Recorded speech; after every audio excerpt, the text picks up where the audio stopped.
శ్రీ విష్ణు రూపాయ నమశివాయ. మీరు విజయవాడ ఇంద్రకీలాద్రి మీదకి వెళ్ళినప్పుడు గర్భగుడిలో అమ్మవారికి ఎదురుగుండా బయటకు వచ్చి చూస్తే మీరు అక్కడ చెట్టు కింద ఒక ఆంజనేయ స్వామి ఉంటాడు, క్షేత్రపాలకుడు, తెలుసు కదా అందరికీను.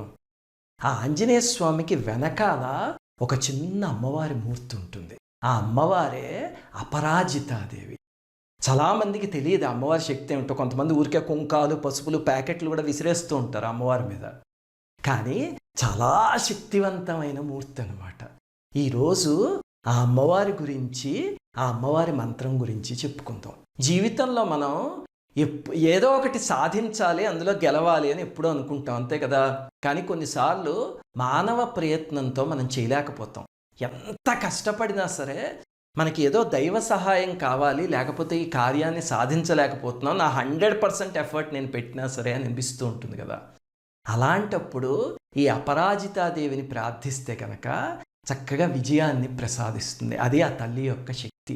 ఇప్పుడు పిల్లలకి చూస్తే మీరు పరీక్షలు అవన్నీ ఉంటాయి, తర్వాత కొంచెం పెద్ద అయ్యాక ఉద్యోగాలు అవి, ఆ తర్వాత ఏదో పెళ్లి కావాలి అంటే అందులో విజయం కావాలి, తర్వాత పెళ్ళి అయ్యాక జీవితంలో విజయం కావాలి, తర్వాత వాళ్ళ పిల్లలు పుట్టడం, ప్రతి చోట విజయం అనేది చాలా ఇంపార్టెంట్ కదా. అది అనుగ్రహించే తల్లి అపరాజితాదేవి. అందరికీ నమస్కారం. మన భారతీయ సనాతన ధర్మం గురించి, ఈ దేశంలోని మహనీయుల గురించి, ఆలయాల రహస్యాల గురించి ఎంతో పరిశోధన చేసి ఈ ఛానల్ని మీకు అందిస్తున్నాం. సబ్స్క్రైబ్ చేసి పక్కనే ఉన్న బెల్ ఐకాన్ని క్లిక్ చేయండి. ఇంతకీ ఎక్కడి నుంచి వచ్చారు ఈ అమ్మవారు అంటే, చండీ సప్తశతి ఉంది కదా, నేను చెప్పా అసలు చండీ సప్తశతి మహాశక్తివంతమైనది. అందులో ఒక చోట దేవతలు వెళ్ళి అమ్మవారిని జయం కోసం ప్రార్థిస్తే అప్పుడు అమ్మవారు ప్రత్యక్షం అవుతారు. ఆ ఆయన స్వరూపమే అపరాజితాదేవి అన్నమాట. ఆ చండీ సప్తశతిలోనే ఒక చోటి అపరాజితాదేవికి సంబంధించిన మంత్రాలు ఉన్నాయి. అవి ప్రతి ఒక్కళ్ళు నేర్చుకోవాలి, మనలో మనం, మన పిల్లలు అందరూ కూడా. అసలు ఈ ఒక్క స్తోత్రం చదివితే చాలు, అన్నీ ఇచ్చేస్తుంది జీవితంలో. ఇంకేది చదవక స్తోత్రం ఇది. అలాగనే దీనికి గురూపదేశాలు ఏం అక్కర్లేదు, చిన్న పిల్లలకి కూడా నేర్పించు మీ ఇంట్లో. సర్లేండి, ముందు అది నేర్చేసుకుందాం, తర్వాత వివరాలు చెప్తాం. శ్రీ గురుభ్యో నమః. హరి ఓం. నమో దేవ్యై మహాదేవ్యై శివాయై సతతం నమః. నమః ప్రకృత్యై భద్రాయై నియతాః ప్రణతాస్మతాం. రౌద్రాయై నమో నిత్యాయై గౌర్యై ధాత్ర్యై నమో నమః. జ్యోత్స్నాయై చేందురూపిణ్యై సుఖాయై సతతం నమః. కళ్యాణ్యై ప్రణతాం వృద్ధ్యై సిద్ధ్యై కుర్మో నమో నమః. నైరుత్యై భోగృతాం లక్ష్మ్యై శర్వాణ్యై తే నమో నమః. దుర్గాయై దుర్గపారాయై సారాయై సర్వకారిణ్యై. ఖ్యాత్యై తథైవ కృష్ణాయై ధూమ్రాయై సతతం నమః. అతిసౌమ్యాతిరౌద్రాయై నతస్తస్యై నమో నమః.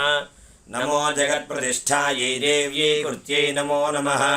యా దేవీ సర్వభూతేషు విష్ణుమాయేతి శబ్దితా. నమస్తస్యై నమస్తస్యై నమస్తస్యై నమో నమః. యా దేవీ సర్వభూతేషు చేతనేత్యభిధీయతే. నమస్తస్యై నమస్తస్యై నమస్తస్యై నమో నమః. యా దేవీ సర్వభూతేషు బుద్ధిరూపేణ సంస్థితా. నమస్తస్యై నమస్తస్యై నమస్తస్యై నమో నమః. యా దేవీ సర్వభూతేషు నిద్రారూపేణ సంస్థితా. నమస్తస్యై నమస్తస్యై నమస్తస్యై నమో నమః. యా దేవీ సర్వభూతేషు క్షుధారూపేణ సంస్థితా. నమస్తస్యై నమస్తస్యై నమస్తస్యై నమో నమః. యా దేవీ సర్వభూతేషు ఛాయారూపేణ సంస్థితా. నమస్తస్యై నమస్తస్యై నమస్తస్యై నమో నమః. యా దేవీ సర్వభూతేషు శక్తిరూపేణ సంస్థితా. నమస్తస్యై నమస్తస్యై నమస్తస్యై నమో నమః. యా దేవీ సర్వభూతేషు తృష్ణారూపేణ సంస్థితా. నమస్తస్యై నమస్తస్యై నమస్తస్యై నమో నమః. యా దేవీ సర్వభూతేషు క్షాంతిరూపేణ సంస్థితా. నమస్తస్యై నమస్తస్యై నమస్తస్యై నమో నమః. యా దేవీ సర్వభూతేషు జాతిరూపేణ సంస్థితా. నమస్తస్యై నమస్తస్యై నమస్తస్యై నమో నమః. యా దేవీ సర్వభూతేషు లజ్జారూపేణ సంస్థితా. నమస్తస్యై నమస్తస్యై నమస్తస్యై నమో నమః. యా దేవీ సర్వభూతేషు శాంతిరూపేణ సంస్థితా. నమస్తస్యై నమస్తస్యై నమస్తస్యై నమో నమః. యా దేవీ సర్వభూతేషు శ్రద్ధారూపేణ సంస్థితా. నమస్తస్యై నమస్తస్యై నమస్తస్యై నమో నమః యా దేవీ సర్వభూతేషు కాంతిరూపేణ సంస్థితా నమస్తస్యై నమస్తస్యై నమస్తస్యై నమో నమః యా దేవీ సర్వభూతేషు లక్ష్మీరూపేణ సంస్థితా నమస్తస్యై నమస్తస్యై నమస్తస్యై నమో నమః యా దేవీ సర్వభూతేషు వృత్తిరూపేణ సంస్థితా నమస్తస్యై నమస్తస్యై నమస్తస్యై నమో నమః యా దేవీ సర్వభూతేషు స్మృతిరూపేణ సంస్థితా నమస్తస్యై నమస్తస్యై నమస్తస్యై నమో నమః యా దేవీ సర్వభూతేషు దయారూపేణ సంస్థితా నమస్తస్యై నమస్తస్యై నమస్తస్యై నమో నమః యా దేవీ సర్వభూతేషు తుష్టిరూపేణ సంస్థితా నమస్తస్యై నమస్తస్యై నమస్తస్యై నమో నమః యా దేవీ సర్వభూతేషు మాతృరూపేణ సంస్థితా నమస్తస్యై నమస్తస్యై నమస్తస్యై నమో నమః యా దేవీ సర్వభూతేషు భ్రాంతిరూపేణ సంస్థితా నమస్తస్యై నమస్తస్యై నమస్తస్యై నమో నమః ఇంద్రియాణామధిష్టాత్రీ భూతానాం చాఖిలేషు యా భూతేషు తదనంతస్యై వ్యాప్తిదేవ్యై నమో నమః చితిరూపేణ యా కృత్స్నమేతద్వ్యాప్త్యస్థితా జగత్ నమస్తస్యై నమస్తస్యై నమస్తస్యై నమో నమః స్తుతాసురైః పరమభీష్టం శాస్త్రాసురేంద్రేణ దినేషు సేవితా కరోతు సానశ్వైతురీషీణాని భద్రాణ్యభిహంతు చాపదా. హరి ఓం.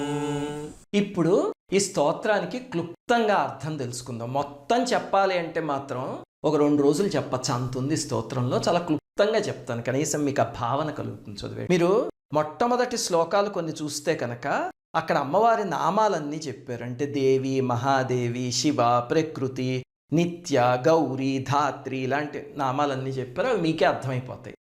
4వ శ్లోకంలో చూస్తే కనుక దుర్గాయై దుర్గపారాయై అన్నారు.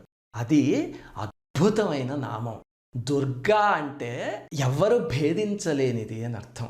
అంటే దుర్గాదేవిని, ఈ అపరాజితాదేవిని ఆరాధిస్తే కనుక మన చుట్టూ ఒక దుర్గాన్ని కట్టేస్తుంది ఆ తల్లి. ఇంక ఎవ్వరూ అందులోకి చొరబడలేరు.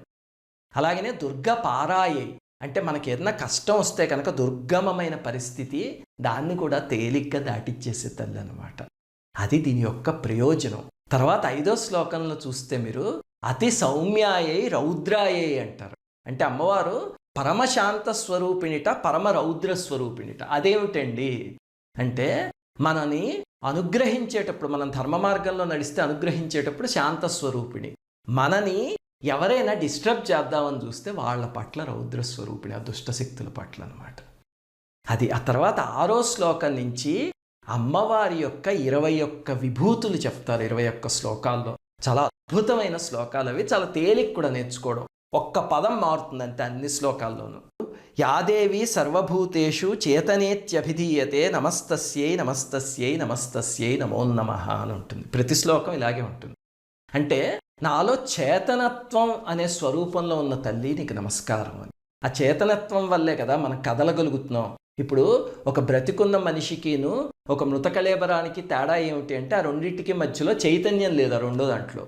ఆ చైతన్య స్వరూపంలో ఉన్న తల్లి నీకు నమస్కారం అని.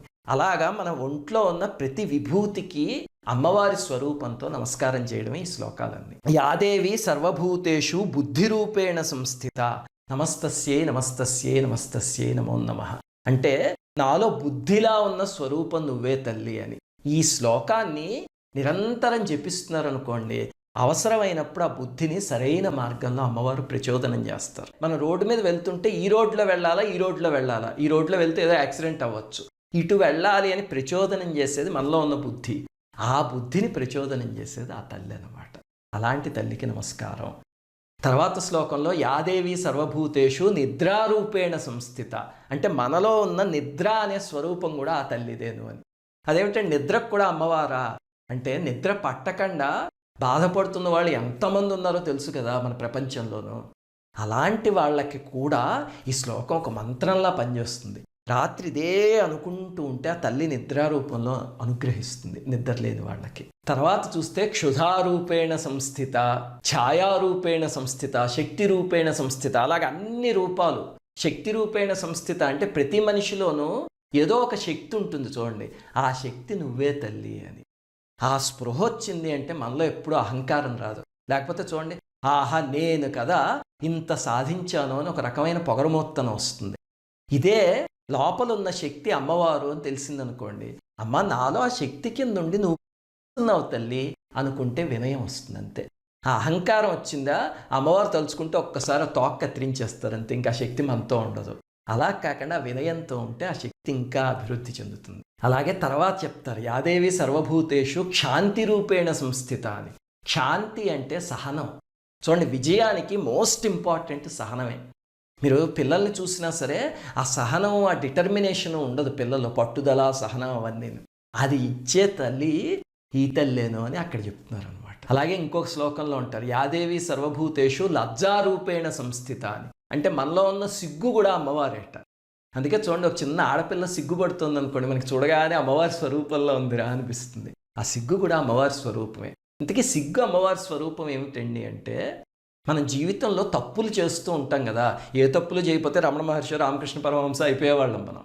అలాంటి తప్పులు చేస్తూ ఉంటే కనుక అమ్మవారి పాదాలు పట్టుకుంటే కొన్నాళ్ళకి ఆ తప్పు చేయడానికి సిగ్గు కలిగిస్తుంది మనకి. చిచిచి ఏమిట్రా ఈ తప్పు ఎలా చేస్తామని చెప్పి ఇంకెప్పుడు చేయకుండా ఉంటాం. అలాగా మనలో ఉండే సిగ్గు స్వరూపంలో ఉన్న తల్లికి నమస్కారం. ఆ తర్వాత కాంతి, లక్ష్మి, వృత్తి అలాగే ఎన్నో చెప్తారు. మనలో ఉన్న వృత్తి స్వరూపంలో కూడా అమ్మవారు ఉన్నారట. ఏమిటండి అది? ఇప్పుడు చూడండి, మీరు చెప్పులు కుట్టుకునే ఆయన దగ్గరికి వెళ్ళి చెప్పులు కుట్టమన్నారు అనుకోండి, టక్ టక్ టక్ టక్గా కుట్టిచ్చేస్తాడు. అదే మనం కుట్టుకోవాలంటే ఎంతసేపు పడుతుందో అలా రాదు. మనం కూర్చున్న కంప్యూటర్ ప్రోగ్రామ్ రాసామనుకోండి, ఆయన చేయలేడు ఆ పని, మనం చేయగలం. ఆ విభూతి కూడా అమ్మవారే. అలాగే ఎవరిలో ఏ శక్తి అయితే ఉందో అవన్నీ అమ్మవారి విభూతులు అనమాట. దాని తర్వాత స్మృతి రూపేణ సంస్థిత, భ్రాంతి రూపేణ సంస్థిత, అవి 2 నామాలు చెప్పారు. అంటే మనలో ఉన్న జ్ఞాపక శక్తి అమ్మవారట, మనలో ఉన్న మతిమరుపు కూడా అమ్మవారట. ఇదేమిటండి, ఇది ఆపోజిట్గా ఉంది కదా, ఇది ఏమన్నా అర్థవంతంగా ఉందా అంటే ఆలోచించండి ఒకసారి. జ్ఞాపక శక్తి మనందరికీ అవసరమే, ఎందుకంటే అవసరమైన వాటిని గుర్తుపెట్టుకోవడానికి. అలాగే అనవసరమైనవి మర్చిపోవడానికి భ్రాంతి కూడా అవసరమే. ఇప్పుడు ఎవరో ఓ లవ్ ఫెయిల్యూర్ ఉందనుకోండి, దాన్నే తలుచుకుని జీవితాంతం కుంగిపోయి ఇంకా జీవితం నరకం చేసేసుకోవచ్చు. లేకపోతే ఆ జరిగిపోయింది ఏదో జరిగిపోయిందిరా అని చెప్పి దాన్ని మర్చిపోయి కొత్త జీవితాన్ని ప్రారంభించవచ్చు. ఆ మరపుని కలగజేసే తల్లి కూడా తల్లే. ఇంకా వీటిల్లో అన్నిటికన్నా మహోత్కృష్టమైనది యాదేవి సర్వభూతేషు మాతృరూపేణ సంస్థిత. అంటే అమ్మ ప్రతి ఇంట్లోనూ తల్లి అనే అమ్మ అనే స్వరూపంలో ఉన్నది నువ్వే తల్లి అని ప్రార్థిస్తున్నారు. ఎంత అద్భుతమైన నామం చూడండి. కొంతమంది దుర్మార్గులు తల్లిని తిట్టేవాళ్ళు, కొట్టేవాళ్ళు కూడా ఉన్నారు. అలాంటి దౌర్భాగ్య పనులు చేస్తే ఎన్ని పారాయణలు చేసినా, ఎన్ని పూజలు చేసినా పనిచేయవు. ఎందుకంటే మనం కళ్ళు తెరవగానే పుట్టిన తర్వాత మనకి కనిపించిన మొట్టమొదటి అమ్మవారి స్వరూపం మన అమ్మ. అదే మాతృరూపేణ సంస్థిత. అమ్మవారు ప్రతి ఇంట్లో ఉండలేక అమ్మని పంపించారు అంతే. ఆ తల్లిని గౌరవిస్తేనే ఇవేవైనా పనిచేస్తాయి. ఆ తల్లిని గౌరవించడం మొదలుపెట్టారనుకోండి, అందరు తల్లుల్ని గౌరవిస్తారు. రేపు పొద్దున్న ఒక బస్సులో వెళ్తున్నారనుకోండి, ఒక కడుపుతో ఉన్న గర్భవతి ఒక స్త్రీ ఎక్కి పక్కన నించుని ఆపసోపాలు పడుతుంటే వెంటనే మీరు లేచి అమ్మ నువ్వు ఇక్కడ కూర్చో అన్నారనుకోండి, అంతే ఆ తల్లిలో జగన్మాతను చూసినట్టు యాదేవి సర్వభూతేషు మాతృరూపేణ సంస్థిత అప్పుడు ఫలించేస్తుంది. అలాంటివన్నీ చెప్తాయి నామాలు. చెప్పి ఆఖరిలో ఒక ఫలశ్రుతి చెప్పారు. చెప్తే చూడండి, అలాంటి చోట్ల కొంచెం జాగ్రత్తగా చదవాలి మనం. కరోతు సాన శుభహేతురీశ్వరి శుభాని భద్రాణ్యభిహంతు చాపద అనుంది. అక్కడ శుభాని భద్రాణి అది ఒకటి, అభిహంతు చ ఆపద అది ఒక సెక్షన్ అనమాట. అంటే ఆపదల్ని అమ్మవారు ఆపేయాలి అని. దీన్ని తీసుకొచ్చా ముందు దానికి తగిలిచ్చారు అనుకోండి, భద్రాణి అభిదంతు అని, అప్పుడు అర్థం అంతా మారిపోతుంది. అందుకని చాలా జాగ్రత్తగా చదవాలి. కానీ మనం పండితులం కాదు కదా, తప్పులు చదువుతాం. అందుకని ఆఖర్లో ఒక శ్లోకం, యదక్షర పదభ్రష్టం మాత్రాహీనంతు యద్భవేత్ తత్సర్వం క్షమ్యతాం దేవి నారాయణి నమోస్తుతే. అంటే అమ్మ నాకు గ్రామర్లు ఛందస్సులు ఇవేం తెలియవమ్మా, నేను తప్పులు చదువుంటాను కానీ భక్తితో చదివానమ్మా, దాన్ని స్వీకరించి నన్ను అనుగ్రహించు. ఇది స్తోత్రము. శ్రీమాత్రే నమః.